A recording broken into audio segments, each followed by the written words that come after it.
Magandang liwanag po ulit sa inyo lahat, mga kababayan ko. Narinig ko na naman ulit po si Bato de la Rosa. Hindi raw sila dadalo ng ni Digong sa hearing yata yun o about dun sa war on drugs. Bakit? Purong na ba yung mga bayag nyo? Mga ulupong kayo? Mga animal kayo? Ngayon, hindi kayo haharap, libo yung pinatay nyo. Ako sa totoo lang, idol ko sana si Duterte noon eh. Siya lang ang presidenteng nakagawa ng ganun eh. But nung pinagpapapatay niya na yung mga kababayan natin, mga biktima ng kadrugaan na yan,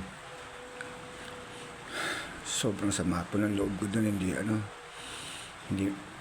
Hindi makataong pagtrato sa mga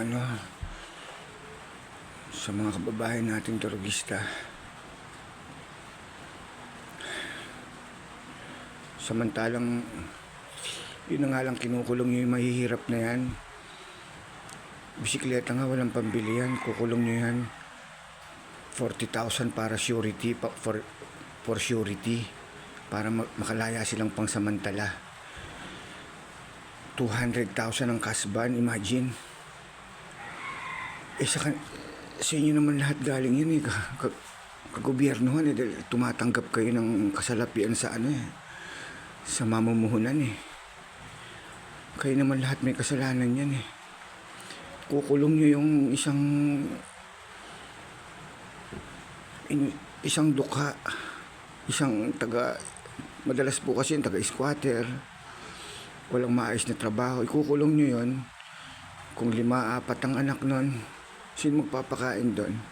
At unang-una sa lahat po, ang pinapakain sa bilangguhan, kahit po aso hindi kakainin.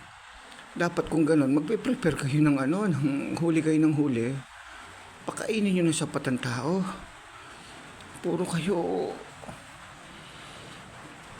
korap eh. Hindi lang kayo sa tao, sa mga pinatay nyo magkakaroon ng pananagutan, higit sa lahat sa Panginoon, sa Ama, sa Amang nasa langit. Ito na to, sinasabi ko sa inyo. Ngayon, urong ang mga bayag nyo. Mga animal kayo. Lalo ka na, Bato de la Rosa. Ronald Bato de la Rosa. Punyeta ka.